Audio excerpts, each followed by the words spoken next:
안녕하세요. 사슴책방입니다. 오늘 소개드릴 책은 철학은 어떻게 삶의 무기가 되는가? 부제로 불확실한 삶을 돌파하는 50가지 생각 도구. 책의 뒷면에서는 이 책을 이렇게 소개하고 있습니다. 일상의 고민에서 비즈니스 전략까지. 지적 전투력을 극대화하는 철학적 사고법. 이 책은 철학가들이 정리해놓은 개념들을 단순히 이해하는 것에서 끝나는 게 아니라 이 사고법의 과정을 살펴보고 일상과 비즈니스에서 어떻게 적용할 수 있을지에 대해서 다룬 책이에요. 먼저 저자 소개를 하겠습니다. 야마구치 슈, 세계 1위 경영 인사 컨설팅 기업 콤페리 헤이그룹의 시니어 파트너라고 합니다. 개요대학교 철학과를 졸업하고 동대학원 미학 미술사 석사 과정을 수료했다. 일본 최대 광고회사 댄스를 시작으로 보스턴 컨설팅 그룹과 AT 커니를 거쳐 조직개발, 혁신, 인재 육성, 리더십 분야의 전문 컨설턴트로 자리매김했다. 현장에서 철학적 사고로 문제를 해결해온 경험을 살려 유수의 비즈니스 스쿨에서 지적 생산 기술, 지적 전략을 가르쳐왔다. 2,000명이 넘는 기업인이 그의 강의를 들었고 이 강의를 통해 입문 지식을 현업에 적용할 수 있게 되었다고 극찬했다. 현재 콤페리 헤이그룹의 시니어 파트너이자 히토스바시 대학교 경영관리연구과 겸임교수로 일하며 저서로는 그들은 어떻게 지적 성과를 내는가, 세계의 리더들은 왜 직감을 단련하는가, 읽는 대로 일이 된다 등이 있다. 출판사는 다산북스입니다. 차례를 빠르게 읽어드리겠습니다. 1. 타인의 시기심을 관찰하면 비즈니스 기회가 보인다. 2. 우리는 모두 가면을 쓰고 살아간다. 3. 성과급으로 혁신을 유도할 수 있을까? 4. 사람은 논리만으로 움직이지 않는다. 5. 노력하면 구원받을 수 있다고 신은 말하지 않았다. 6. 타고난 능력이란 없다. 경험을 통해 인간은 무엇이든 될 수 있다. 7. 자유는 견디기 어려운 고독과 통렬한 책임을 동반한다. 8. 불확실한 것에 매력을 느끼는 인간의 본성. 9. 인생을 예술작품으로 대한다면. 10. 악의가 없어도 누구나 악인이 될 수 있다. 11. 자아실현을 이룬 사람일수록 인맥이 넓지 않다. 12. 행동을 정당화하기 위해 기꺼이 생각을 바꾸는 사람들. 13. 개인의 양심은 아무런 힘이 없다. 14. 언제 일에서 만족감을 느낄 수 있을까? 15. 뛰어난 리더의 조건. 16. 끝까지 이의를 제기하는 사람이 있는가? 17. 붕괴는 가족과 공동체의 새로운 대안. 18. 혁신은 새로운 시도가 아닌 과거와의 작별에서 시작한다. 19. 권위를 만드는 3가지 요소. 20. 이해할 수 없는 사람과 함께 일해야만 하는 이유. 21. 가난한 사람은 더 가난해지고 부유한 사람은 더 부유해진다. 22. 협조할 것인가 배신할 것인가. 23. 왜 기장이 조종할 때 사고 발생 확률이 더 높을까? 24. 안정이 계속될수록 축적되는 리스크. 25. 어떻게 시스템은 인간을 소외시키는가? 26. 독재에 의한 질서 vs 자유가 있는 무질서. 27. 구글은 민주주의의 수호자가 될 수 있을까? 28. 머리로 생각할 수 있는 최적의 방법에는 한계가 있다. 29. 돌연변이가 발생하는 것은 자연스러운 일이다. 30. 업무 방식 개혁 앞에 놓인 무서운 미래. 31. 경제학으로 설명되지 않는 새로운 관계. 32. 성편견으로부터 얼마나 자유로운가. 33. 재빨리 도망칠 줄 아는 사람이 승리한다. 34. 공평한 사회일수록 차별에 의한 상처가 깊다. 35. 감시당하고 있다는 심리적 압박. 36. 사람들은 필요해서가 아니라 다르게 보이기 위해 돈을 쓴다. 37. 보이지 않는 노력도 언젠가는 보상받는다는 거짓말. 38. 결국 이런 뜻이죠? 라고 말하면 안 되는 이유. 39. 이상은 이상일 뿐 환상에 사로잡히지 말지어다. 40. 오해에는 여러 유형이 있다. 41. 생각은 아웃소싱을 할 수 없다. 42. 진보는 나선형 발전으로 이루어진다. 43. 사고의 폭을 넓히고 싶다면 어휘력을 길러라. 44. 때로는 판단을 보류하는 것이 도움이 된다. 45. 과학적인 것이 꼭 옳은 것은 아니다. 46. 에디슨은 축음기를 유언장의 대체품으로 발명했다. 47. 조급해하지 마라. 세상은 그렇게 갑자기 바뀌지 않는다. 48. 이분법을 넘어서라. 49. 미래를 예측하는 최선의 방법은 미래를 창조하는 것이다. 50. 사람은 뇌뿐만 아니라 몸으로도 생각한다. 다음은 존 로크의 타블라 라사라는 개념입니다. 제목은 타고난 능력이란 없다. 경험을 통해 인간은 무엇이든 될 수 있다. 타블라 라사는 라틴어로 아무것도 쓰여있지 않은 석판이라는 의미로 타블라는 태블릿, 즉 판이라는 단어의 어원이다. 존 로크는 실제로 의사로서 많은 영유아를 접해본 경험을 통해 태어날 때 사람의 심성은 아무것도 쓰여있지 않은 석판, 즉 타블라 라사와 같다고 생각했다. 어떤 일이든 실제로 존재하는 것에 대한 우리의 생각, 즉 현실 세계에 관한 이해는 경험에 의해 이끌리든가 아니면 간접 경험으로부터 도출된 요소가 바탕이 된다. 어쩌면 지금에는 당연하게 여겨지는 사고관일 수 있지만 로크가 살던 시대에서는 획기적인 것이었다. 누구나 태어날 때 마음 상태가 백지라는 것은 인간에게 타고난 우열이 없다는 것을 뜻하기 때문이다.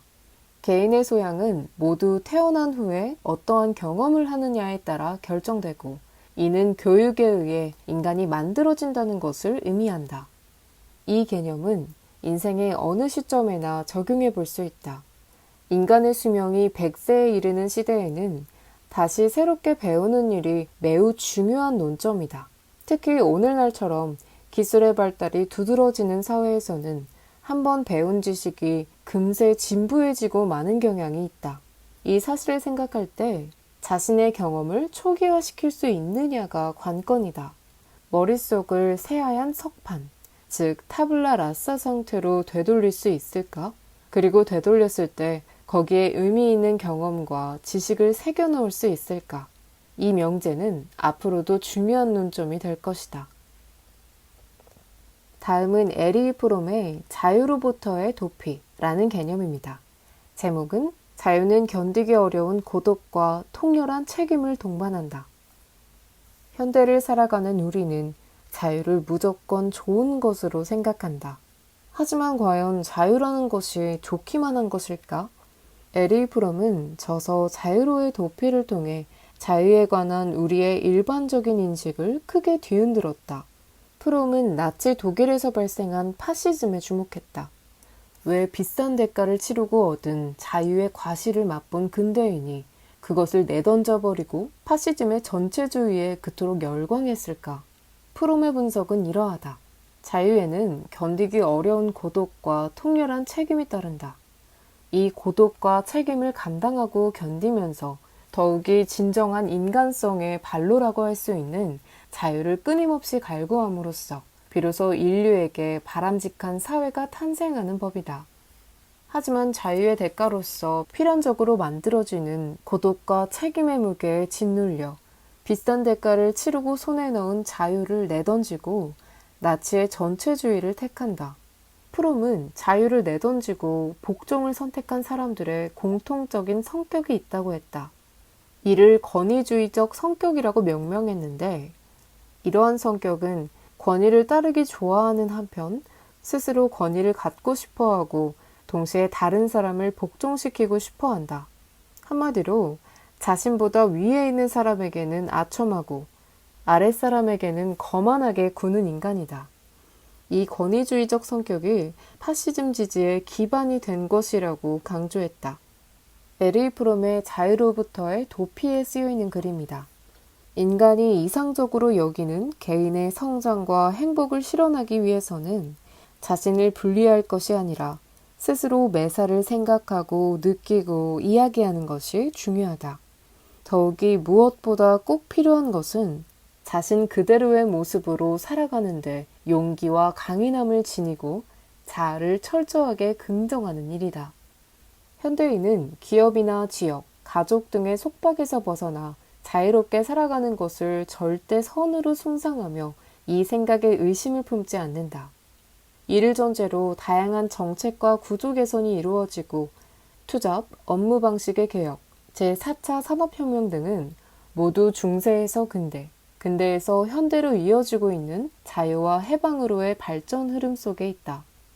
그러나 조직이나 커뮤니티에 속박되지 않고 더없이 자유로워지면 보다 행복하고 풍요로운 삶을 살 수 있을까? 이것은 개인의 자아와 교양의 강도에 달려 있다. 하지만 우리 사회의 구성원들은 아직 자유가 들이미는 책임에 제대로 훈련되어 있지 않다. 그렇다면 우리는 자유를 추구하는 것을 단념할 수도 있고, 아니면 자유가 요구하는 고독과 책임을 받아들이고 더욱 자신다운 삶을 살기 위해 정신력과 지식을 갈고 닦아야 한다. 선택지는 다양하다. 그 선택지 중에서 어느 것을 선택할지는 과거도 미래도 아닌 오직 현재를 살고 있는 우리에게 달려있다. 다음은 사르트르의 안과 주망이라는 개념입니다. 제목은 인생을 예술작품으로 대한다면. 안과 주망은 주체적으로 관계한 일에 참여한다는 뜻이다. 그렇다면 무엇에 참여하는 것일까? 사르트르는 두 가지로 정리했다. 첫 번째는 우리 자신의 행동이다. 현대 민주주의 사회를 살아가는 우리에게는 자신의 행동을 주체적으로 선택할 권리가 있다. 민주주의 사회에서 살아가는 이상 우리의 행동과 선택은 자유이며 스스로 책임을 질 필요가 있다. 또한 사르트르는 우리가 스스로의 행동뿐만 아니라 이 세계에도 책임이 있다고 주장했다. 이것이 안가주망에 따라 참여하는 두 번째 대상인 세계다. 우리는 자신의 능력과 시간, 즉 인간 자체를 사용해 어떤 계획을 실현하는데 이때 우리에게 일어나는 일은 모두 그 계획의 일부로 받아들여야 한다. 사르트르는 사람의 일생에서 우발 사건 같은 것은 존재하지 않는다 라고까지 이야기했다. 우리는 외부의 현실과 자신을 각각 별개로 생각하는 습관이 있다. 그러나 사르트르는 이를 부정했다. 외부의 현실은 우리가 어떤 시도를 하느냐에 따라 혹은 하지 않느냐에 따라 그러한 현실이 되는 것이므로 외부의 현실은 곧 나의 일부이고 나는 외부 현실의 일부다. 즉 외부의 현실과 나는 결코 끊을래야 끊을 수 없는 관계다. 그렇기에 더더욱 그 현실을 자신의 일로 주체적으로 받아들여 더 좋은 방향으로 이끌고자 하는 태도, 즉 안가주망이 중요하다. 그런데 실제 상황은 어떤가? 사르트르는 우리의 목표가 자신의 존재와 자유를 명확히 인식하고 그 가치를 인정하는 것인데도 많은 사람이 그 자유를 누리지 못하고 사회와 조직이 지시한 대로 행동하는 고지식한 사고에 갇혀 있다고 지적했다. 그의 말대로 직업 같은 건 자유롭게 선택하면 될 텐데도 그 자유를 견디지 못하고 취직 인기 순위의 상위에 올라 있는 회사만 원하는 것은 전형적인 융통성 없는 사고다. 자유롭다는 것은 사회나 조직이 바람직하다고 여기는 가치를 손에 넣는 게 아니라 자신이 스스로 선택하고 결정하는 일이라고 말했다. 우리는 세계라는 작품을 제작하는데 공동으로 관여하는 아티스트이며 이 세계를 어떻게 만들고 싶은가에 대한 비전을 가지고 하루하루를 생활해야 한다. 완전한 자유 속에서 자신의 인생을 예술 작품처럼 창조해내야만 자신의 가능성을 깨달을 수 있는 것이다. 다음은 한나 아렌트의 악의 평범성이라는 개념입니다. 제목은 악의가 없어도 누구나 악인이 될 수 있다. 나치 독일의 유대인 학살을 주도한 주범 아돌프 아이히만은 예루살렘에서 재판을 받고 처형되었다. 그때 연행된 히틀러의 얼굴을 본 사람들은 큰 충격을 받았다. 그가 너무나도 평범한 사람이었기 때문이다. 그는 무척 왜소하고 기가 약해 보이는 지극히 평범한 인물이었다. 한나 아렌트는 히틀러의 재판을 방청하고 악의 평범성이라는 개념을 이끌어냈다. 아렌트가 말한 악의 평범성에는 우리가 흔히 갖고 있는 악에 대한 인식, 즉 악은 평범한 것이 아니라 무언가 이상한 점이 있는 특별한 것이라는 고정관념을 뒤흔드는 일이었다. 아렌트는 히틀러가 유대 민족에 대한 증오나 유럽 대륙에 대한 공격심이 아니라 그저 단순히 출세하기 위해서 그 무서운 범죄를 저지른 것을 알고 나서 최종적으로 이렇게 정의했다. 악이란 시스템을 무비판적으로 받아들이는 것이다. 악이 평범하다는 것은 우리도 누구나 시스템을 무비판적으로 받아들이고 악을 저지를 수 있다는 경종을 울린다. 악이라는 것은 악을 의도한 주체가 능동적으로 저지르는 행동이라고 생각할 수 있지만 아렌트는 오히려 악을 의도하지 않고 수동적으로 저지르는 데에 악의 본질이 있다고 보았다. 물론 우리는 부여된 시스템에 따라 일상생활을 영위하면서 그 안에서 일하고 놀며 생각한다. 그런데 우리 가운데 과연 얼마나 되는 사람이 시스템에 내재된 위험에 비판적인 태도를 갖고 있는지, 적어도 약간의 거리를 두고 시스템 자체를 바라보고 있는지를 생각해보면 매우 걱정스럽다. 우리는 대부분 현행 시스템이 초래하는 악폐를 생각하기보다는 그 규칙을 이해하고 그 제도 안에서 능숙하게 살아나갈 수 있는 방법을 무의식 중에 먼저 생각한다. 하지만 과거의 역사를 돌아보면 각각의 시대를 지배하던 시스템이 더 발전된 형태로 대체됨으로써 세계가 진화해온 측면도 있기 때문에 현재 우리가 효율적으로 활용하고 있는 시스템도 언젠가는 더 나은 시스템으로 대체되어야 할 것이다. 이렇게 보면 궁극적으로 세상에는 두 가지 삶의 방식이 존재한다. 1. 현행 제도를 받아들이고 그 속에서 어떻게 잘해나갈까에 대한 사고와 행동을 집중하는 방식. 2. 현행 제도를 받아들이지 않고 제도 자체를 더 나은 것으로 바꾸어 가는데 사고와 행동을 집중하는 방식. 안타깝게도 많은 사람이 1을 선택하는 것 같다. 인류 역사상 어디에서도 유래를 찾아볼 수 없는 악행은 그 잔인함에 어울릴 만한 괴물이 저지른 것이 아니라 생각하기를 멈추고 그저 시스템에 올라타 그것을 햄스터처럼 뱅글뱅글 돌리는 데만 열심이었던 하급 관리에 의해 일어났다는 주장은 당시 큰 충격을 주었다. 평범한 인간이야말로 극도의 악이 될 수 있다. 스스로 생각하기를 포기한 사람은 누구나 히틀러처럼 될 가능성이 있다. 그 가능성에 관해 생각하는 것은 두려운 일일지 모르지만 그렇기에 그 가능성을 분명히 인식하고 사고하기를 멈추면 안 된다는 것이다. 우리는 인간도 악마도 될 수 있다. 그리고 인간이 되느냐 악마가 되느냐는 시스템을 비판적으로 사고할 수 있는 능력에 달려 있다. 다음은 매슬로의 자아실현적 인간에 대한 개념입니다. 제목은 자아실현을 이룬 사람일수록 인맥이 넓지 않다. 매슬로의 욕구 5단계설에 관해서는 이미 많은 사람이 잘 알고 있을 것이다. 매슬로는 인간의 욕구를 다음 5개 구조로 설명했다. 1단계 생리적 욕구, 2단계 안전의 욕구, 3단계 소속과 애정의 욕구, 4단계 존중의 욕구, 5단계 자아실현의 욕구.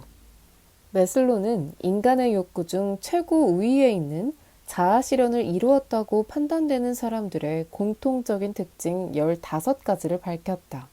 첫 번째, 미지의 것이나 애매한 것에 겁먹거나 놀라지 않고 오히려 흥미로워한다. 두 번째, 인간의 약점이나 죄책감, 유약함, 사악함 같이 단점이라 볼 수 있는 것들을 그대로 받아들인다. 세 번째, 행동, 사상, 욕구에 자발적이다. 행동은 단순하고 자연스러우며 거짓말을 꾸미거나 결과를 노리느라 긴장하는 일이 없다. 네 번째, 철학적, 윤리적인 기본 문제에 관심이 있으며 폭넓고 보편적인 가치관을 가지고 거시적인 안목으로 일을 한다. 다섯 번째, 혼자 있어도 상처받거나 불안해하지 않고 고독과 혼자만의 생활을 즐긴다. 여섯 번째, 외부에서 얻을 수 있는 사랑과 안정을 필요로 하지 않으며 자기 발전과 성장을 위해 자신의 가능성과 잠재 능력을 믿는다. 7번째는 인생에서 일어나는 모든 일들을 항상 신선하게 인식하고 기쁨, 경이로움, 황홀감을 느낀다. 8번째, 신비한 체험을 한 경험이 있고 이것이 굉장히 중요하고 가치 있는 일이라고 확신한다. 9번째, 때로는 인류에게 화가 나거나 실증이 날 때도 있지만 그들에게 동정과 애정을 느끼며 도움을 주고자 한다. 10번째, 소수의 사람들과 특별히 깊은 유대관계를 맺고 있다. 11번째, 계급이나 정치적 신념, 인종과 피부색 등에 관계없이 자신과 잘 맞는 성격의 사람과는 누구와도 잘 지낸다. 12번째, 윤리적이고 확실한 도덕 기준을 갖고 있다.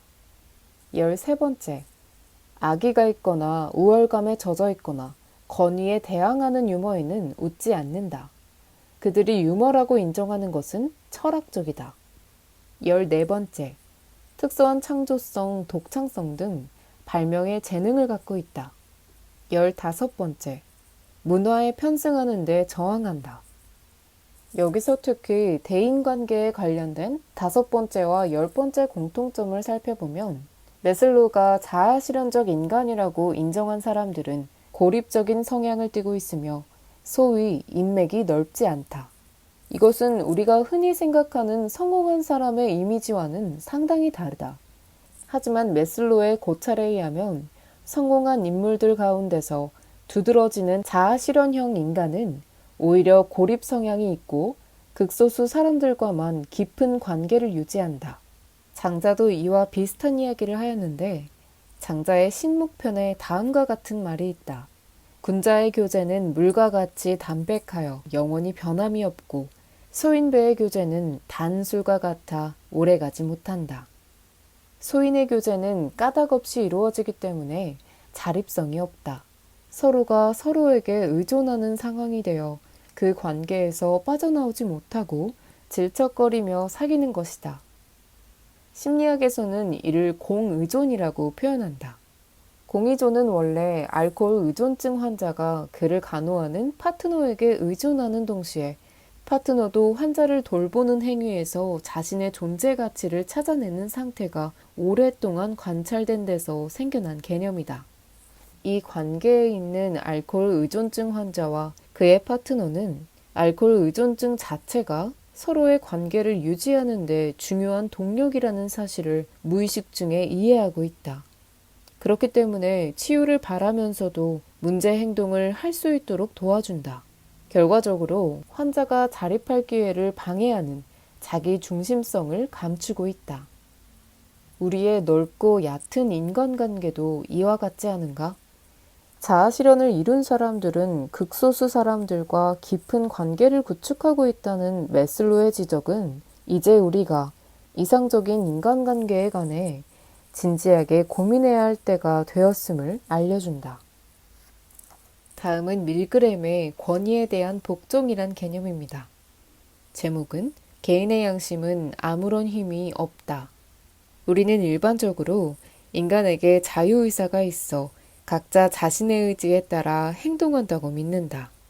하지만 밀그램은 이에 의심을 품었다. 이 문제를 연구하기 위해 밀그램 교수는 사회심리학상 아마도 가장 유명한 실험일 아이히만 실험을 실시했다. 이 실험 내용이 좀 길어서 요약을 해드리면 실험에는 총 3명이 참여하게 되는데 한 명은 학생역, 한 명은 선생역, 그리고 이 실험을 보조하는 실험 담당자가 있습니다. 여기서 학생과 실험 담당자는 미리 짜놓고 투입해놓은 연기자들입니다. 진짜 피험자는 이 실험이 학습과 기억력에 관한 실험인 줄 알고 있는 선생역을 맡은 사람입니다. 선생역을 맡은 피실험자는 학생에게 문제를 내고 답을 틀릴 때마다 학생에게 전기 충격을 가합니다. 흰 가운을 입은 실험 담당자는 학생이 오답을 말할 때마다 선생역을 맡은 피험자에게 전기 충격의 강도를 지시합니다. 학생역을 맡은 연기자는 고통스러운 듯 연기합니다. 피실험자만 진짜 전기 충격을 준다고 생각하고 있고요. 학생이 문제를 계속 틀리게 되면 전압 볼트를 거의 사람이 죽을 지경까지 올리게 됩니다. 그럼에도 선생역을 맡은 피실험자가 계속해서 높아지는 전기 충격을 줄 것인가 말 것인가가 이 실험의 중요한 포인트입니다. 다시 본문으로 돌아가겠습니다. 여러분이 이 실험의 선생 입장이었다면 어느 단계에서 실험에 협력하기를 거부했을까? 밀그램 교수의 실험에서는 40명의 피험자 가운데 65%에 해당하는 26명이 기절한 학생역에게, 사실은 기절하지 않았죠, 최고 단계인 450볼트까지 전기 충격을 가했다. 비인도적이고 가혹한 행위에 이렇게나 많은 사람이 갈등이나 저항을 보이면서도 생명이 위험할 수 있는 단계까지 실험을 지속했다. 이 정도로 많은 사람이 실험을 끝까지 계속한 이유는 무엇일까? 떠올릴 수 있는 가설은 난 단지 명령 집행자에 지나지 않는다 라고 생각하면서 명령을 내리는 흰 가운의 실험 담당자에게 책임을 전가했을 거란 것이다. 실제로 선생역의 피험자 중 많은 사람이 실험 도중에 주저하거나 갈등을 보였지만 실험 담당자가 뭔가 문제가 발생하면 모든 책임은 대학 측에서 질 것이다 라는 말을 전해 듣고 납득하는 표정으로 실험을 계속했다. 그렇다면 비인도적인 행동에 관여할 때 권한을 가지고 자신의 의사로 직접 실행하는 감각의 정도가 결정적으로 영향을 미치는 것은 아닐까? 밀그램 교수는 가설을 증명하기 위해 이번에는 선생역을 2명으로 늘리고 한 사람에게는 버튼을 누르는 역할을, 또 한 사람에게는 대답이 맞는지 틀린지를 판단하여 전압 수치를 큰 소리로 읽는 역할을 맡기고 실험을 실시했다. 버튼을 누르는 역할은 미리 섭외된 사람이고 진짜 피험자 역할은 대답이 맞는지 틀린지를 판단하여 전기 충격을 가할 전압 수치를 큰 소리로 읽는 것뿐이었다. 실험에 관련된 역할이 최초 실험 때보다 축소되어 죄책감도 덜하다. 아니나 다를까 450볼트까지 실험을 계속한 피험자는 40명 가운데 37명으로 93%나 되었다. 이로써 밀그램 교수의 가설이 검증되었다. 이 결과는 반대로 책임 전가를 어렵게 하면 복종률이 낮아진다는 것을 의미한다. 예를 들어 흰 가운을 입은 실험 담당자를 2사람으로 하고 도중에 각자 다른 지시를 내리도록 한다. 150볼트에 달한 시점에서 실험 담당자 중 한 사람이 학생이 괴로워하고 있어 더 이상은 위험해, 중지하자 라고 말을 꺼내는 한편 다른 한 명은 괜찮으니까 계속하자 라며 피험자를 재촉한다. 이러한 상황에서 더 높은 전압을 가하며 밀어붙인 피험자는 한 사람도 없었다. 실험을 계속할지 말지의 의사결정은 진짜 피험자인 선생역에게 큰 압력으로 다가와 다른 사람에게 책임을 전가할 수 없게 만들었기 때문이다. 이 실험의 결과는 우리에게 다양한 암시를 던져준다. 밀그램의 실험은 악한 행동을 하는 주체자의 책임 소재가 애매하면 애매할수록 사람은 타인에게 책임을 전가하며 자제심과 양심의 작용이 약해진다는 사실을 시사하고 있다. 이러한 심리 현상은 아주 위험하다. 조직이 커지면 커질수록 양심이나 자제심이 작동하기 어려워진다면 조직이 비대한 만큼 악행의 규모 또한 비대화되기 때문이다. 전형적인 사례로 즉 홀로코스트가 있다. 앞서 소개한 철학자 한나 아렌트는 이 홀로코스트가 관료제의 특징인 과도한 분업체제 때문에 가능했다는 분석을 했다. 아렌트가 이런 가설을 제시하기 전까지는 유대인 학살의 주 원인을 독일의 국민성과 나치의 이데올로기에서 찾는 해석이 일반적이었다. 하지만 아렌트는 이 해석이 틀렸다고 지적했다. 히틀러 같은 광신적인 지도자가 깃발을 흔드는 것만으로 사람이 죽지는 않는다. 실제로 총이나 독가스를 이용해 자신의 손으로 죄도 없는 사람들을 벌레처럼 죽인 사람들은 나치의 지도자가 아니라 우리와 똑같은 일반 시민이었다. 이때 그들의 자제심과 양심은 왜 작동하지 않았을까? 아렌트는 분업에 주목한다. 유대인 명부 작성을 비롯해 검거, 구류, 이송, 처형에 이르기까지 이 모든 과정을 많은 사람들이 분담하기 때문에 시스템 전체의 책임 소재는 애매해지고 책임을 전가하기에 아주 수월한 환경이 조성되었다. 후에 히틀러는 구성원들이 양심의 가책을 느끼지 않도록 될 수 있는 한 책임 소재가 애매하게 분단된 체계를 구축하는 데 힘을 기울였다고 말했다. 이 악마 같은 통찰력에 전율을 느끼지 않을 수가 없다. 밀그램의 실험 결과는 개인의 양심이나 자제심은 집단 내에서 가동되기가 어렵다는 사실을 시사한다. 한편 이 실험은 우리에게 희망적인 빛도 함께 가져다 준다.